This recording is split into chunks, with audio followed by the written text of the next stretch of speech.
Assalamualaikum warahmatullahi wabarakatuh. Saya Mia Zulgora Dejin Jalman dari kelas 2025C dengan NIM belakang 080. Jadi di sini saya akan menganalisis video saya serta menjawab atau menanggapi komentar-komentar yang saya dapat. Di sini saya mendapatkan 6 komentar.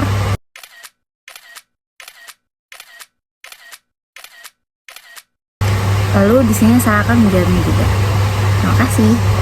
Sebenarnya sangat banyak cara untuk menjelaskan dan mengajak kita dan semua orang untuk berbahasa santun.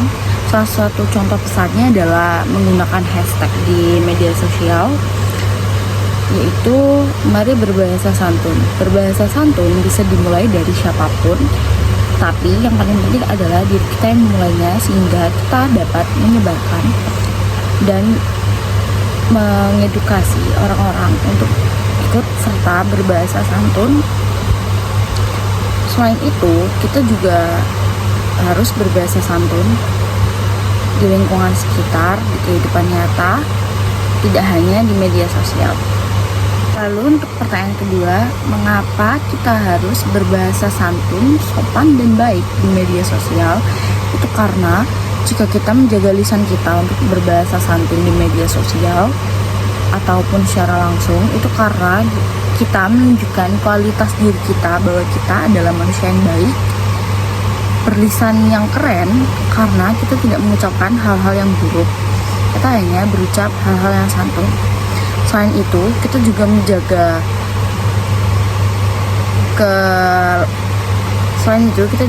kelestarian hubungan kita satu dengan yang lain, menghindarkan diri kita dari konflik.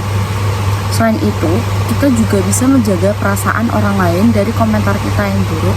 Oleh karena itu, kita harus menjaga lisan kita agar tetap bicara baik, sopan, santun, dan ramah.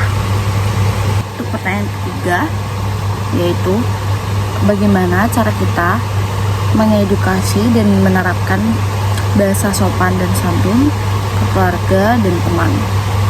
Menurut saya pribadi, hal ini bisa dilakukan dengan hal-hal kecil dan perilaku kecil seperti tetap berucap santun kepada siapapun, meskipun itu dengan teman sebaya. Lalu kita juga bisa menyarankan mereka menggunakan bahasa-bahasa dan etika bahasa yang lebih santun. Selain itu, keluarga dan teman harus mensupport kita untuk mengajarkan mereka bahasa yang santun, supaya kita menjadi anak yang berbahasa santun serta menjaga perasaan mereka dari perkataan kita yang tidak santun. Selain itu, hal itu menjadikan kita bebas dari konflik.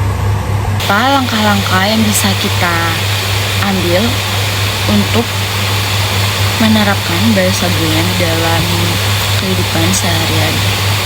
Menurut saya, itu dimulai dari diri sendiri.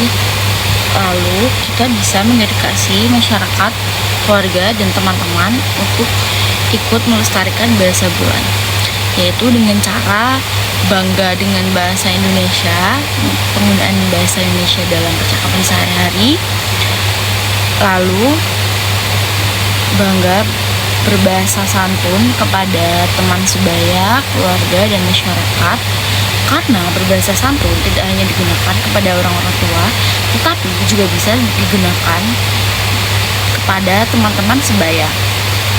Lalu kita harus menghindari kata-kata yang ofensif atau menyinggung, supaya menghindarkan diri kita dan diri orang lain mendapatkan konflik dari bahasa yang kurang santun. Lalu komentar selanjutnya, apa yang saya anggap sebagai penggunaan media sosial dan penggunaan bahasa yang tidak santun adalah seperti hate comment atau ujaran kebencian di media sosial, seperti terlalu mengkritik tentang orang lain, lalu mengomentari fisik yang seharusnya tidak dikomentari, seperti body shaming, lalu fokus dalam hal-hal yang tidak penting seperti mengomentari fisik, lalu mengajak orang lain untuk ikut membenci orang lain. Seperti contoh, ada netizen yang membenci artis A lalu menggiring opini yang buruk untuk orang lain turut membenci artis A.